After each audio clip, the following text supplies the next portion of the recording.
He's lying. Marcus has always been jealous, Mom screamed as her golden child was sentenced to 6 years. Initial post. I never thought I'd be writing this, but I need to get this off my chest before it crushes what's left of my spirit. I'm Marcus, 31M, a cardiac nurse at one of the top hospitals in our state. I've been working in the cardiac ICU for 8 years now, and last month, I helped save a 12-year-old girl's life during an emergency surgery. Her parents called me an angel. My own parents. They didn't even acknowledge the text I sent them about it. Let me paint you the full picture of my family dynamic. My brother Jake, 33M, has been the golden child since the day I was born. He's charming, outgoing, the life of every party. He manages a popular bar downtown, and to hear my parents tell it, he's basically the second coming of Christ mixed with Warren Buffett. Every family gathering starts with 20 minutes of Jake stories. How many celebrities came to his bar, how he threw the best New Year's party in the city, how he's really making connections and building something special. Meanwhile, I spent 4 years in nursing school, graduated summa cum laude, got my critical care certification, and now I literally hold people's hearts in my hands during surgery. I've lost count of how many lives I've been part of saving. But at family dinners, when I try to share anything about my work, my mother waves her hand dismissively. Oh Marcus, must you always talk about blood and death? Jake, tell us about that new cocktail menu you're designing. My father is worse. He's told me multiple times that I chose the easy path by going into nursing because it's just following doctor's orders. He says Jake is a real businessman who understands how the world works. The man who serves overpriced drinks to drunk college kids is apparently more accomplished than the son who can perform CPR for 40 minutes straight and bring someone back from the edge of death. Growing up, it was always like this. Jake got a C in math. He's just too creative for regular subjects. I got straight A's. Well, school comes easy to some people. Jake has street smarts. Jake crashed his third car at 22. Boys will be boys. I worked 2 jobs to pay for my own education. Marcus has always been so serious. He could learn to live a little like his brother. The breaking point came last week. I just finished a grueling 16-hour shift where we lost a patient, a father of 3 who reminded me so much of my own dad. I was emotionally drained, physically exhausted, and just needed to hear a familiar voice. I called my mom. "Hi, honey," she answered, but I could hear the distraction in her voice. "Can I call you back? Jake's here showing us videos from his trip to Vegas. Did you know he got VIP treatment at 3 different clubs? The owner of one even wants to partner with him on something big. Isn't that exciting?" I hung up without saying goodbye. That was Thursday. On Saturday, I got a call from my mortgage company asking about the recent changes to my deed. What changes? I hadn't made any changes. After 2 hours of back and forth, they emailed me the documentation. There, clear as day, was an addendum adding Jake as a 50% owner of my house. The house I'd saved for 6 years to buy. The house I'd renovated with my own hands on my days off. The signature on the document was mine, or at least, it looked exactly like mine. I immediately called Jake. He laughed. Actually laughed. "Come on, bro," he said, like this was all some big joke. "Mom and Dad said you owe me. I've been carrying this family's social reputation for years while you hide in your hospital. Besides, you make good money. You can afford to share. Consider it payment for all the times I've made you look cooler by association." I couldn't speak. My hands were shaking. "Look," he continued, "it's already done. The paperwork is filed. Mom and Dad said it's only fair since they helped me out when I was starting the bar, and they never helped you because you never needed it. This evens things out. We're family, Marcus. Family shares." I hung up and immediately called my parents. My mother's response? "Oh honey, don't be dramatic. Jake just needs some stability in his life. You have your steady job. He's trying to build something. You should be happy to help your brother." My father was more direct. "Stop being selfish, Marcus. Your brother has done a lot for this family's image. You wouldn't understand. You're always at that hospital. Jake represents us in the community. This is the least you can do." The least I can do. I save lives for a living.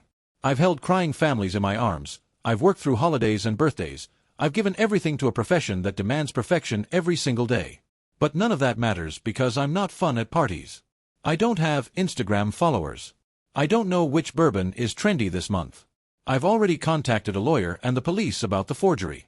I'm also looking into therapists because I'm starting to realize this isn't normal. The friend who recommended I post here said this community might understand what I'm going through. I guess my question is, how do you mourn parents who are still alive? How do you accept that no matter how many lives you save, you'll never be enough for the people who were supposed to love you unconditionally? Update 1, 2 weeks later. I want to thank everyone who responded to my original post. Your support has meant more to me than you could possibly know. Some of you shared your own stories of being the scapegoat child, and while I'm heartbroken that so many of us have experienced this, it's helped me feel less alone. I have a significant update, and honestly, I'm still processing everything that's happened. After filing the police report for forgery, I hired a forensic accountant on my lawyer's recommendation. She said that in cases of property fraud, there are often other financial irregularities. I thought she was just being thorough. I had no idea what we were about to uncover. The detective assigned to my case, Detective Raymond, called me 3 days after I filed the report. He said they'd need to examine Jake's financial records as part of the investigation. Apparently, the type of forgery Jake committed, specifically forging documents to illegally transfer property ownership, raised some red flags in their financial crimes unit. What they found was so much worse than simple forgery.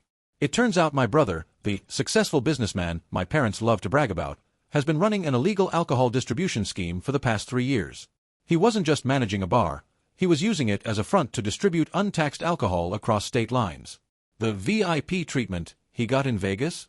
He was meeting with suppliers. The big partnership he was excited about?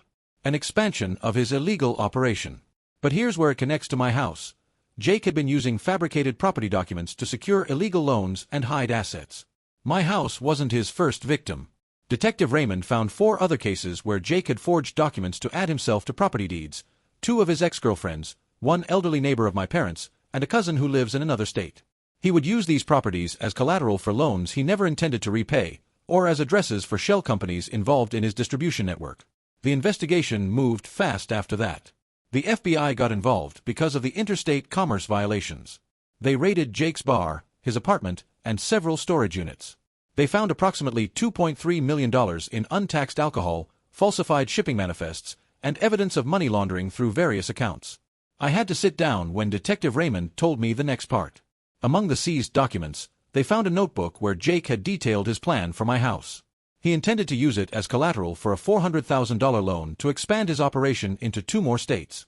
There were notes about how I was too naive and weak to fight back, how our parents would take his side, and how he could guilt the bleeding heart nurse into compliance. He'd written, "Marcus saves lives but can't save himself from family. Perfect target." The word target has been echoing in my head for days. I wasn't his brother in his eyes. I was a mark. My parents found out when the FBI showed up at their house. Jake had listed their address as the official headquarters of one of his shell companies. My mother called me hysterical, screaming about how I'd destroyed the family by involving the police. She actually said, "You couldn't just let him have the house? Now look what you've done." My father was worse. He showed up at the hospital during my shift, causing such a scene that security had to escort him out. He kept shouting about how I was jealous of Jake's success, how I'd fabricated everything because I couldn't stand not being the center of attention. Several of my colleagues witnessed this, including my supervisor, Maria, who's been incredibly supportive through all of this. Jake was arrested yesterday. The FBI seized all his assets, including the bar, 3 vehicles, and several bank accounts. The forensic accountant estimates he owes nearly $4 million in taxes, fines, and restitution to his victims. He's facing federal charges for tax evasion, wire fraud, forgery, identity theft, and running an illegal alcohol distribution network. His lawyer, court-appointed, because his assets are frozen, says he's looking at 15 to 20 years if convicted on all charges. I went to see him in jail. I needed to look him in the eye and ask him why. You know what he said? "You got everything easy, Marcus. School, job, respectability. I had to work for attention, for success. Mom and Dad only loved me because I made them look good. You were just naturally good. You never had to perform for their love. So yeah, I took what I needed. You would never understand what it's like to have to earn your place in this family." I left without saying anything else. There was nothing to say to someone that delusional. The most painful part? My parents are still defending him. They've started a GoFundMe for his legal defense, claiming he's being railroaded by a jealous brother and an overreaching government. They've told extended family that I'm having a mental breakdown, that I've always been unstable, that Jake was just trying to help me manage my finances because I'm not capable. But here's the thing, My colleagues have rallied around me. Maria organized a support system at work. The cardiac surgery team I work with most often took me out to dinner and let me cry over beers. Dr. Chen, our chief cardiac surgeon, pulled me aside and said, "Marcus, you've saved more lives in your 8 years here than your brother has genuinely helped in his entire life. Don't let anyone, especially not family, make you forget your worth." I'm in therapy now, twice a week. My therapist specializes in family trauma and something called scapegoat child syndrome. She says my parents created this dynamic long ago. Jake could only maintain his golden child status by ensuring I stayed the scapegoat. And I unconsciously chose a profession where my worth would be undeniable, where lives literally depend on my competence, because I was desperately trying to prove I had value. I'm not updating this for sympathy. I'm updating because some of you asked, and because I want other scapegoat children to know, sometimes the golden child's pedestal is built on criminal foundations. Sometimes the family narrative is so twisted that truth looks like betrayal. And sometimes, saving yourself means letting the whole house of cards collapse, even if you're blamed for the wind that knocked it down. Update 2, 6 weeks later. This update is harder to write than the others, but I promised I'd keep you all informed, and honestly, this community has become a lifeline for me during the darkest period of my life. Jake's case moved through the system faster than expected. He took a plea deal rather than go to trial. The evidence was overwhelming, and his lawyer convinced him that fighting it would only lead to a longer sentence. He pled guilty to multiple counts of fraud, tax evasion, and running an illegal distribution network. The sentence, 6 years in federal prison, followed by 3 years of supervised release. The day of sentencing, my parents were there. So was I, sitting on opposite sides of the courtroom. My mother sobbed theatrically, wailing about her baby boy loud enough that the judge had to call for order twice. My father stared at me with such hatred that the bailiff actually positioned himself between us. But here's what made that day bearable. I wasn't alone. Maria and 3 other colleagues from the cardiac unit came with me. They sat on either side of me, a protective wall of people who actually see me for who I am. When my hand started shaking as the victim impact statements were read, Maria grabbed one and held it tight. Yes, victim impact statements. Remember those other properties Jake had forged documents for? Every one of those people testified.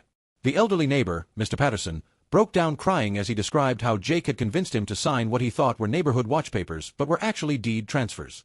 One of Jake's ex-girlfriends, Sarah, testified via video link about how Jake had destroyed her credit and left her nearly homeless. When it was my turn to give my statement, I almost couldn't do it. But then I looked at my colleagues, my real support system, and found my voice. I talked about growing up as the invisible child, about working myself to exhaustion trying to earn love that was never available, about saving lives while being told I was worth less than someone who served drinks. I talked about the violation of having my own brother see me as nothing more than a mark, a resource to be exploited. My parents tried to interrupt. My mother actually stood up and shouted, "He's lying. Marcus has always been jealous." The judge threatened to have her removed. After the sentencing, there was a restitution hearing. The government had seized approximately $1.8 million in assets from Jake's various operations. After taxes, fines, and legal fees, there was $890,000 to be divided among his victims. As the largest single victim, due to the attempted property theft and intended fraud using my house as collateral, I was awarded $420,000. I want to be clear, I would trade every penny to have had a brother who actually loved me, parents who actually saw me. But that was never an option, was it? The money is currently sitting in an account. I haven't touched it. My therapist, Dr. Williams, says this is common. Victims of family fraud often feel guilty about restitution, as if they're profiting from their family's downfall. But she reminds me, I didn't cause this. Jake chose to commit crimes. My parents chose to enable him. I just chose to stop being a victim. Speaking of my parents, they've escalated their campaign against me. They've been calling extended family, telling everyone I'm mentally unstable, that I planted evidence, that I'm trying to steal Jake's rightful inheritance. The inheritance, by the way, from parents who are still alive. The entitlement is staggering. They showed up at my house last week at 2 a.m., pounding on my door, demanding I fix this. My father shouted that I was dead to them, that I was no son of his. My mother wailed that I had killed her baby, that Jake would die in prison because of me. I called the police. They were given a warning for disturbance of the peace. The next day, I filed for a restraining order.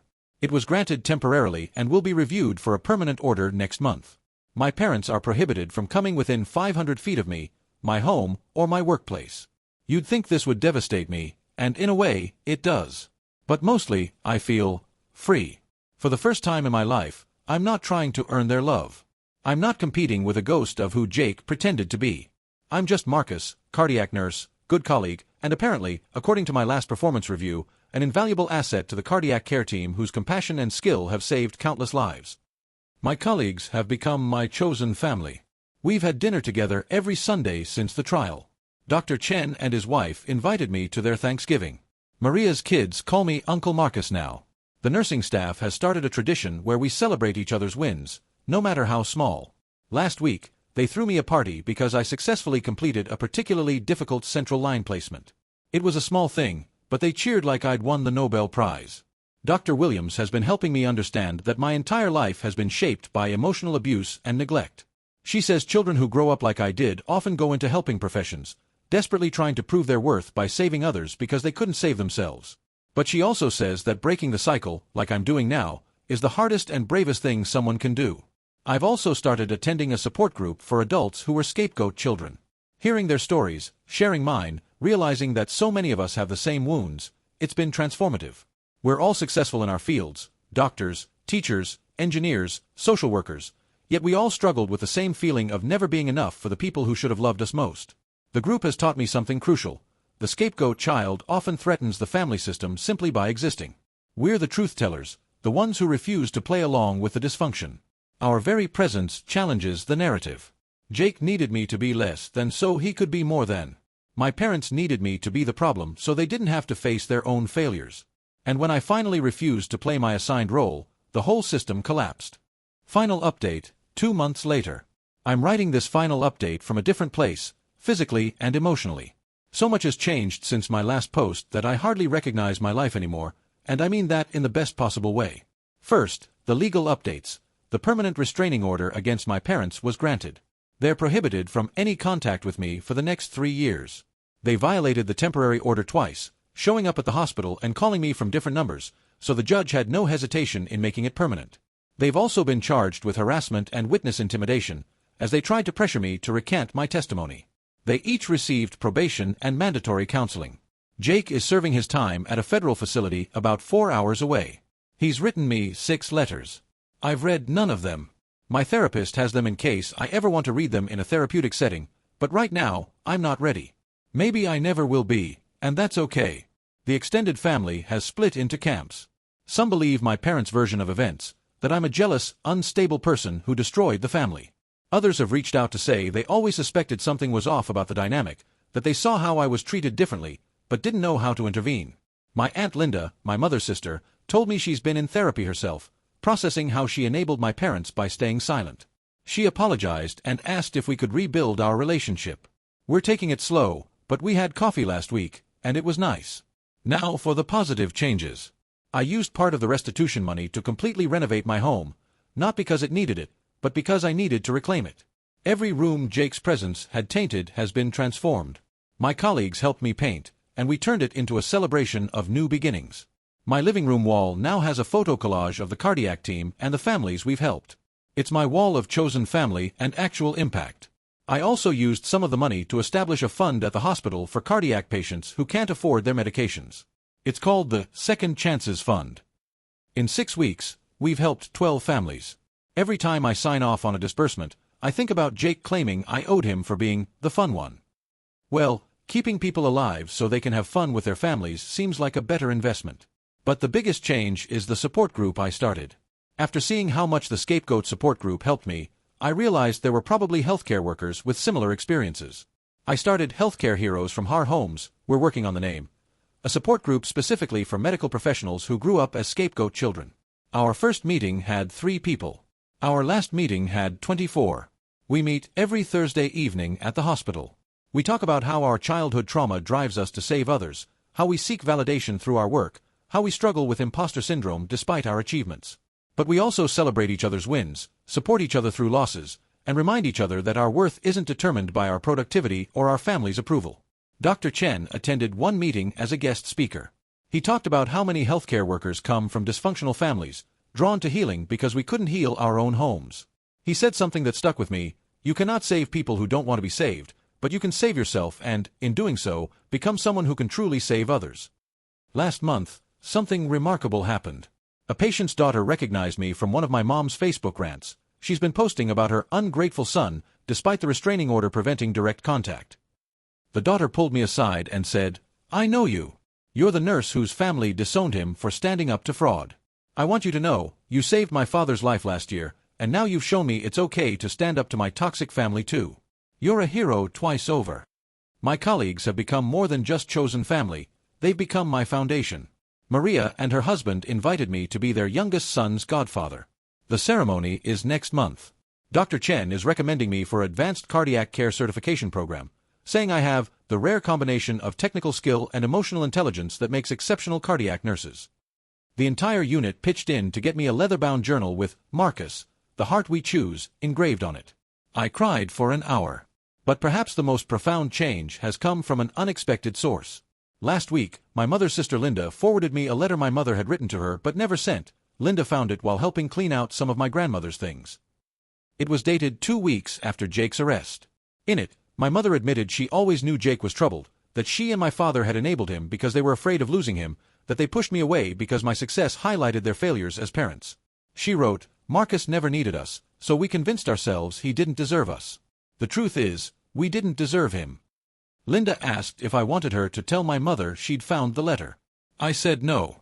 That letter was my mother's truth in a moment of clarity, but she chose to bury it and continue the narrative that I'm the villain. That's her choice. I'm making mine. I'm choosing to see my worth through the eyes of the 94-year-old patient who calls me his angel. I'm choosing to define family as the people who show up, not the people who share DNA. I'm choosing to measure success by lives saved, not by parental approval. I'm choosing to use my pain to help others heal. My therapist says I'm not just surviving, I'm thriving. The scapegoat who was never enough has become someone who is more than enough. Not for my parents, not for Jake, but for the people who matter. My patients, my colleagues, my support group, and most importantly myself. To anyone reading this who sees themselves in my story, you are not crazy. You are not too sensitive. You are not the problem. Sometimes, the family system is so broken that the only way to heal is to leave it behind entirely. It's not giving up, it's growing up. It's not betrayal, it's survival. And sometimes, the family that chooses you is infinitely more valuable than the family you were born into. My name is Marcus. I'm 31 years old. I'm a cardiac nurse. I save lives for a living. I am no longer the scapegoat. I am no longer seeking approval from people incapable of giving it. I am, finally, enough. And to Jake, if you ever read this from federal prison, you were right about one thing. I never had to perform for our parents' love. Not because it came easily, but because it was never available to me at any price. The difference is, you destroyed yourself trying to earn something that was freely given to you, while I built myself up despite being denied it. You had their love and lost everything. I never had their love and gained everything. The heart that was never enough. It's beating just fine. Strong, steady, and surrounded by people who actually value it. Thank you all for following my journey. Your support has meant everything. End note. The support group, Healthcare Heroes from Hard Homes, now has 47 regular members and has expanded to 3 weekly meetings.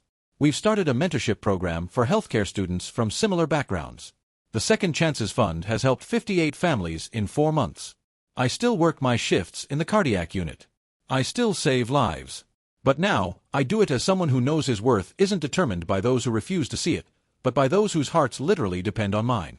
And sometimes, late at night in the cardiac ICU, when I'm monitoring a patient whose heart is fighting to keep beating, I think about how hearts are remarkable things. They can be broken, diseased, attacked, and neglected. But with the right care, the right support, and the right environment, they can heal, grow stronger, and beat with a rhythm all their own. Mine finally does.